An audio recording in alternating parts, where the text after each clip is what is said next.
नमस्कार, big debate में आपका स्वागत है। मैं हूं आपके साथ दीपक भतौरिया। मध्य प्रदेश में भारतीय जनता पार्टी ने मोहन यादव को राज्य की कमान सौंपने का फैसला किया।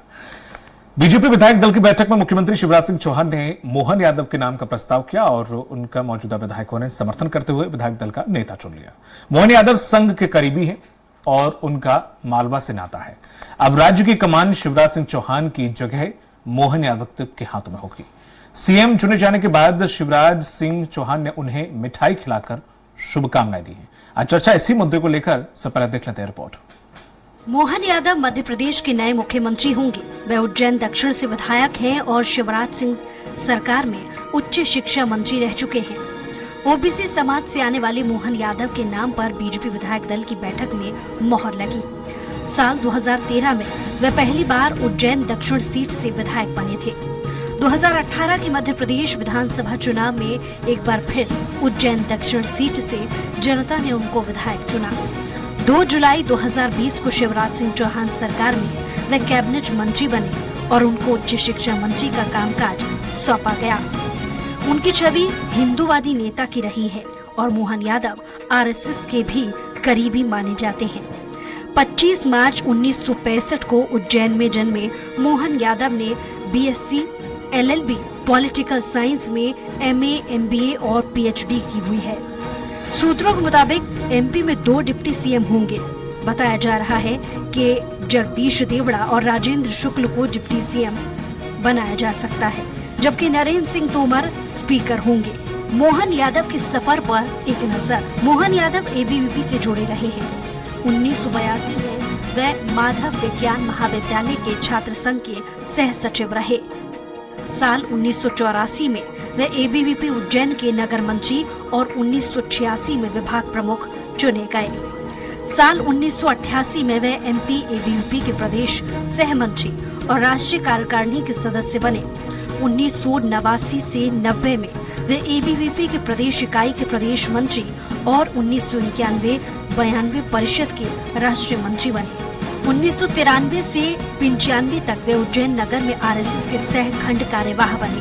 97 में वे भारतीय जनता युवा मोर्चा की प्रदेश कार्य समिति के सदस्य रहे। 1998 में वे पश्चिम रेलवे बोर्ड की सलाहकार समिति के सदस्य चुने गए। साल 2000 से 2003 तक वे उज्जैन की विक्रम यूनिवर्सिटी की कार्य परिषद के सदस्य बीजेपी के नगर जिला महामंत्री रहे। साल 2004 में वे बीजेपी के प्रदेश कार्य समिति के सदस्य बने। 2004 से 2010 तक वे उज्जैन विकास प्राधिकरण के अध्यक्ष बने। तब उनको राज्य मंत्री का दर्जा दिया गया था।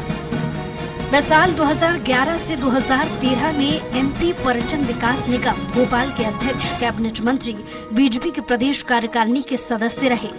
2013 में वे पहली बार उज्जैन दक्षिण से विधायक चुने गए। इसके बाद से वे लगातार जीतते आ रहे हैं। 2020 में वे शिवराज सरकार में कैबिनेट मंत्री बने और उनको उच्च शिक्षा मंत्री का कार्यभार सौंपा गया। 2023 में मोहन यादव मध्य प्रदेश के मुख्यमंत्री बने। बहरहाल मध्य प्रदेश में मोहन यादव मुख्यमंत्री के नाम के तौर पर चौंकाने वाला ऐलान कर दिया है। इससे साफ जाहिर होता है कि पीएम के मन में जो है वो कोई जान भी नहीं सकता है और मोदी के फैसले से साफ है कि मोदी है तो मुमकिन है। सलमान खान, स्वराज एक्सप्रेस।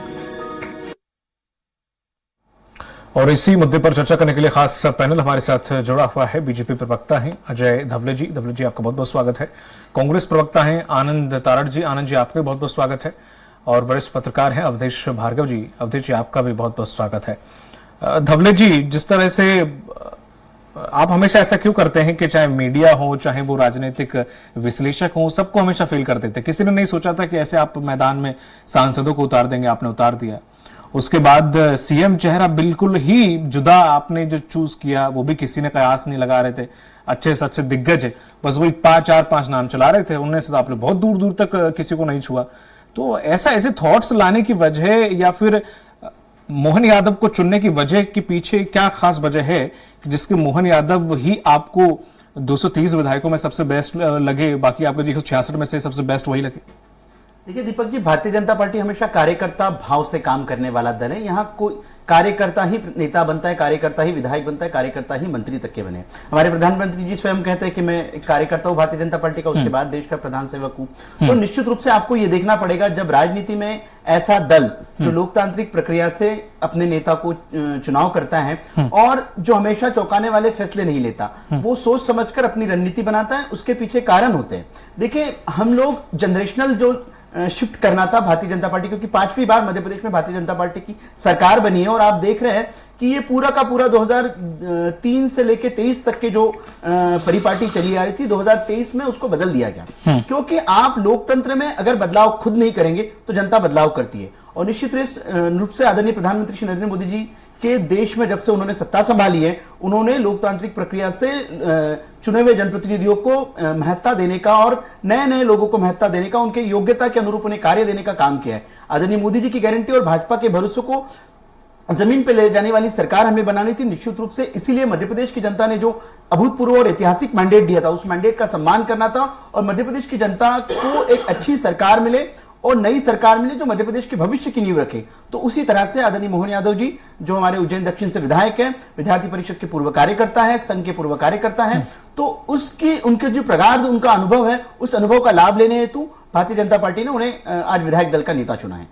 ठीक है, आनंद तारड़ जी, जिस तरह से जो एक्सपेरिमेंट बीजेपी में रहते हैं या होते हैं, या फिर जो बिल्कुल हटके अलग जुदा है कार्यशैली की उनकी, ये कहीं ना कहीं यही कारण है कि बीजेपी हमेशा सबसे आगे चलती है और कांग्रेस पीछे रह जाती है, क्योंकि वो इच्छा शक्ति, वो परिवर्तन, वो रिस्क लेने की कहीं ना कहीं कमी है, कहीं ना कहीं अभाव है कांग्रेस में।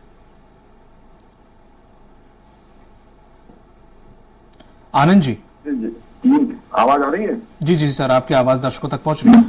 हाँ, मैं ये बोल रहा हूँ कि जब निर्णय लेना था तो इतने दिन क्यों, आखिर क्यों?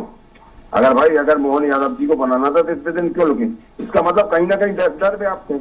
और दूसरा ये कि प्रचंड बहुमत की बात कर रहे हैं, तो आज ईवीएम पर सवाल लगातार शब्द उठा रहे हैं, न केवल कांग्रेस, अपितु नागरिक भी उठा रहे हैं कि कैसे हो गया। तो हमने तो जनादेश कांग्रेस को दिया था और कांग्रेस की सरकार बनना थी। आज आदमी अचंभित है, आम जनता अचंभित है।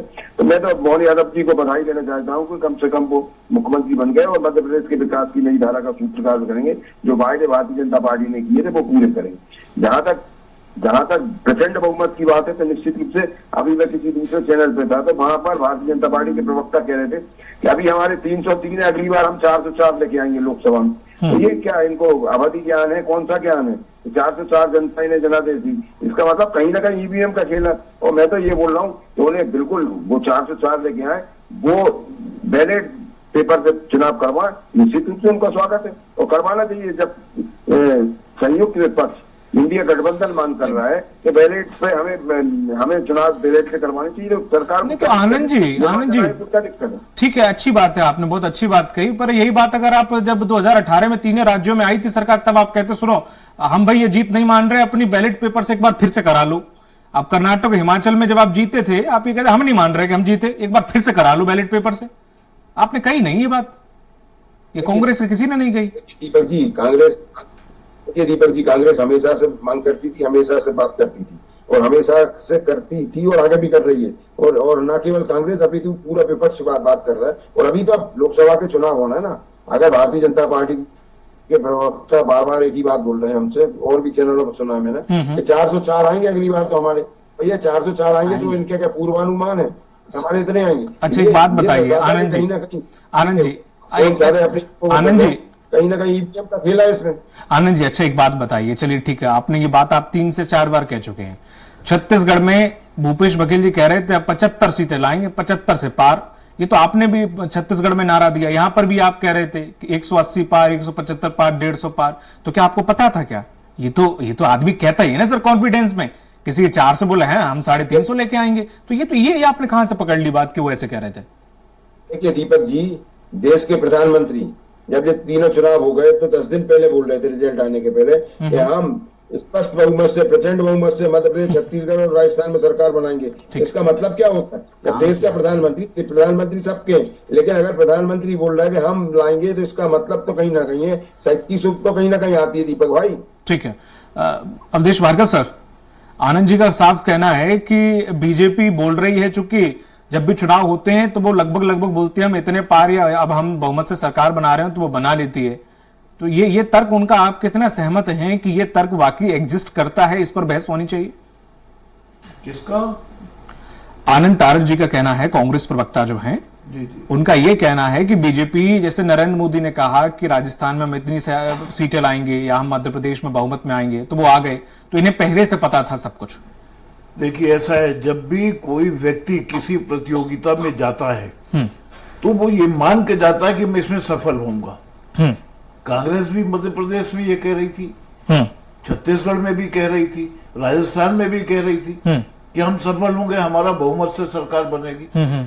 ऐसे ही बीजेपी कह रही थी। अब रहा ये कि अगर कांग्रेस को ऐसा लगता है, मैं एक निष्पक्षता की बात कर रहा हूं, ऐसा लगता है कि ईवीएम में कुछ गड़बड़ी है, तो आपके लिए न्यायालय के दरवाजे पड़े हुए हैं, आप उसके सबूत इकट्ठा करो, न्यायालय जाओ।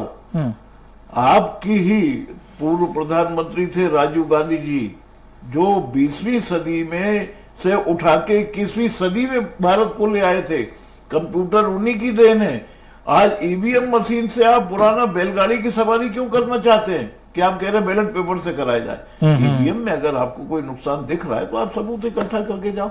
रहा ये कि बीजेपी ने ओवर कॉन्फिडेंस में नहीं कहा, उन्हें भी नहीं पता था हमारी इतनी सीट आएगी। सही है। वो तो उनकी योजनाओं के कारण, जहां तक मेरा मानना है, योजनाओं के कारण कह रहे थे कि हमें इतनी सीटें मिलेंगी, 130 सीट कम से कम हम जीतेंगे। दिग्विजय सिंह जी आखिरी तक कहते हैं 150 सीट हम जीतेंगे, 150 से घटी से 130 तो जीती जाएंगे। तो कुल मिलाकर के, और उसके बाद देखिए तारन जी, वास्तविकता को स्वीकार करना चाहिए। बहादुर व्यक्ति वही होता है जो प्रतियोगिता में उतरता है और नतीजे को स्वीकार करता है। आप देखें भाजपा के पास आप कुछ भी कहें, इनके पास तो बूथ लेवल पे मैनेजमेंट था, बूथ लेवल पे कार्यकर्ता था। बूथ लेवल पे जो लोग थे, एक कार्यकर्ता ने 10 वोट डलवाने की जिम्मेदारी ली थी, उसने डलवाए। आपके यहाँ तो जिले में भी कमेटियां नहीं है, आप जरा अंदर झांके, आपके यहाँ वार्डों में नहीं है, आपके यहाँ ब्लॉकों में नहीं है। कैसी वो पार्टी जो गांव गली तक थी, आज वो सिर्फ राजधानी और कुछ जिलों में सिमट के रह गई है। तो आत्मावलोकन की जरूरत है, अपना आत्मा आंकलन करने की जरूरत है, आरोप लगाने के बजाय, और जनता की सेवा करने की जरूरत है। ठीक है। तो कुल मिलाकर के आरोप और प्रत्यारोप का दौर नहीं। हाँ, रहा ये कि मध्य प्रदेश में प्रजातांत्रिक तरीके से मुख्यमंत्री का चुनाव हो गया, मुख्यमंत्री मोहन यादव को बनाया गया, ये बहुत अच्छी बात है।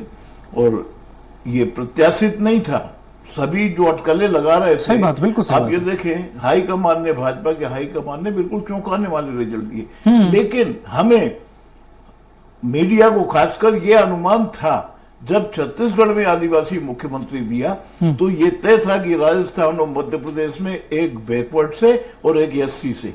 अब यहाँ बैकवर्ड दे दिया तो आप देखेंगे कि राजस्थान में एससी से ही मुख्यमंत्री बनेगा, जहां तक हम लोग का अनुमान है पूर्व। तो अवधेश जी, अब आप कहेंगे हमें पहले से पता था, नहीं, तो ऐसा नहीं है। अवधेश भार्गव, सब बैकवर्ड पर बहुत सारे नेता थे, लेकिन जो चुनाव उन्होंने किया वो बहुत चौंका देने वाला था। मैं तो शायद इतना समय से कर रहा हूं, किसी के मुंह से एक शब्द नहीं निकला था। शायद मोहन यादव जी का मंत्री के लिए भी कहीं जिक्र नहीं था। ऐसा आलम था कि कोई प्रश्न ही नहीं था किसी के जबान पे कि मोहन यादव जी बनाए जा सकते हैं। ये बहुत चौंकाने वाला था।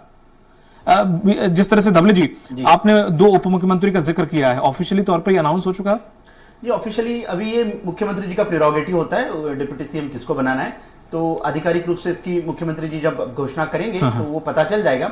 रही बात आनंद तारड़ जी के 2 विषयों को मैं बता दूं दीपक जी।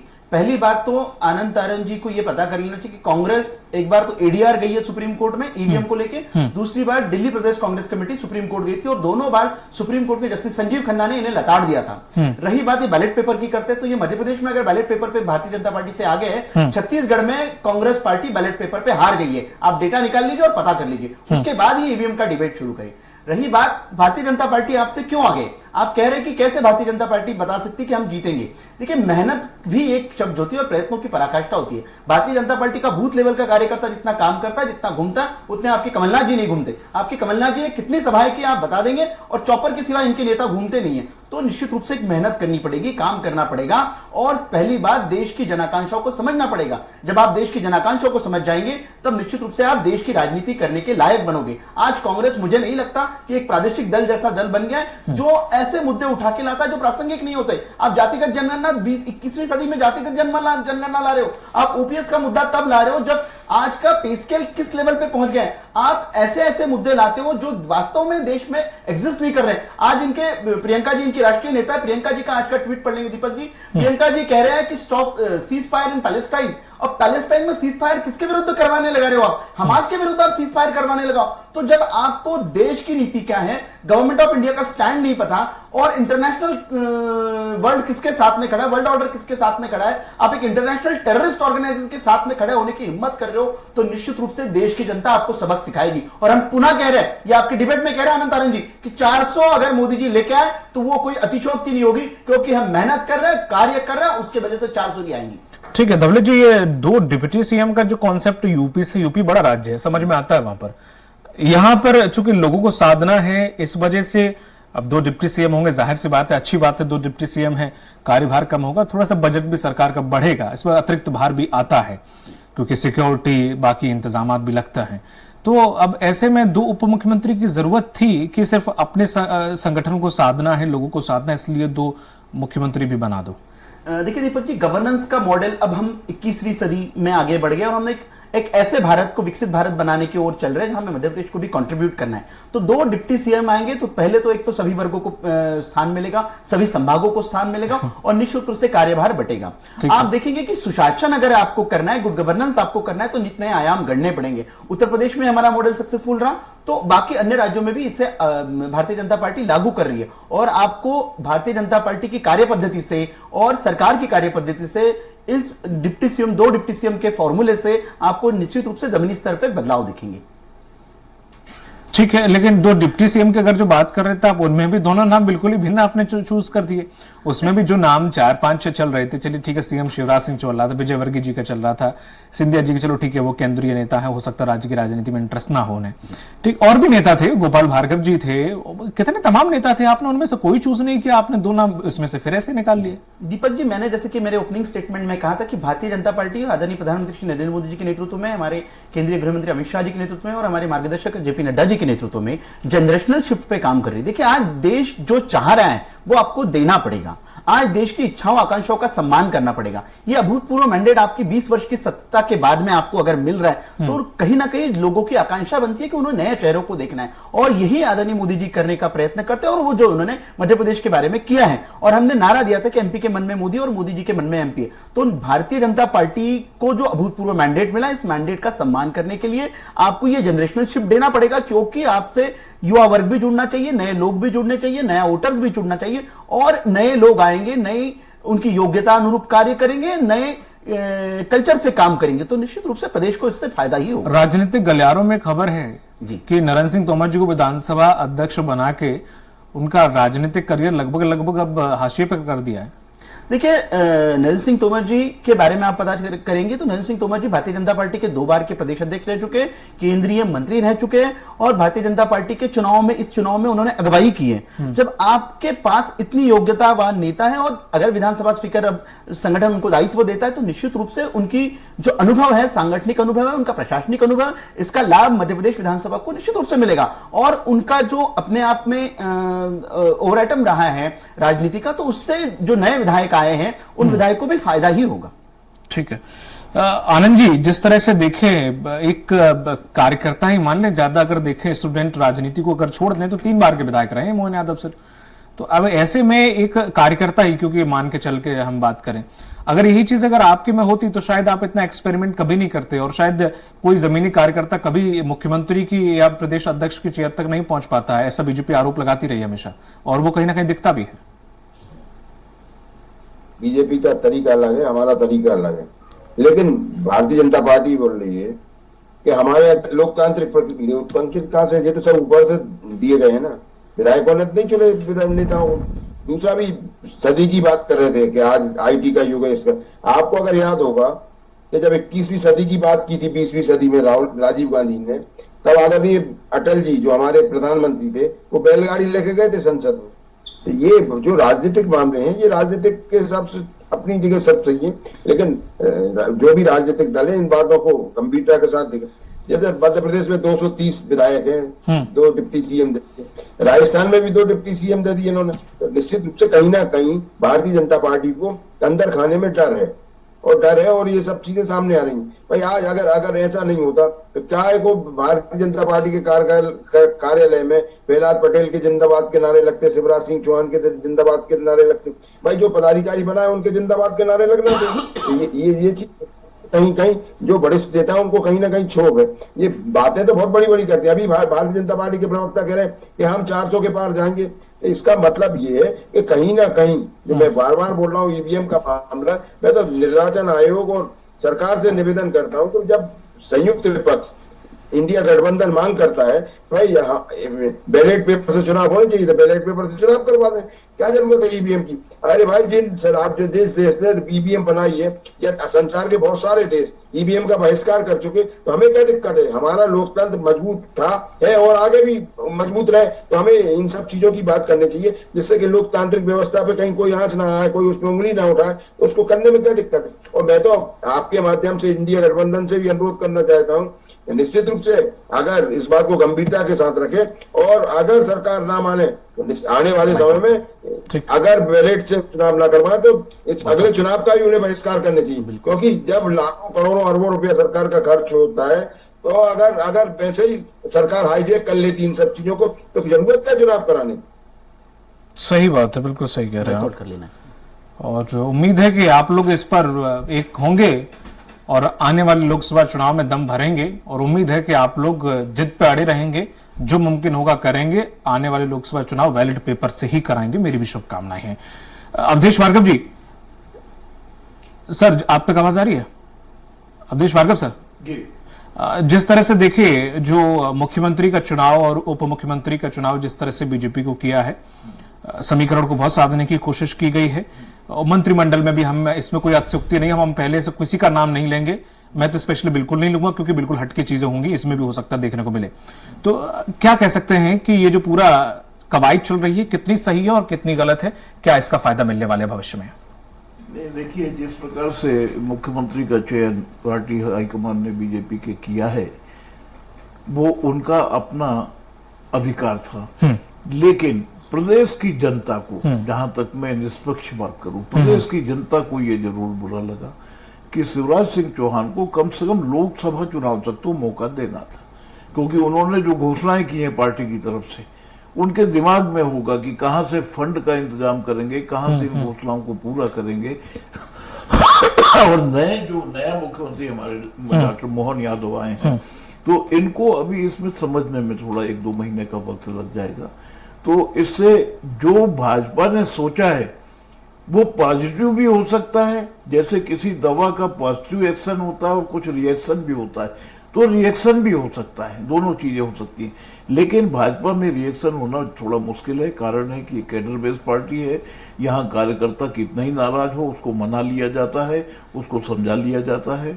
और रहा यह कि ये साधने कोशिश की, एक सवर्ण को उप मुख्यमंत्री बना दिया, जिसको 3 साल 3.5 साल जिसको सत्ता से दूर रखा था, उसको बाद में एकदम से डिप्टी सीएम बना देना, और दूसरा एससी वर्ग से एक डिप्टी सीएम बना देना।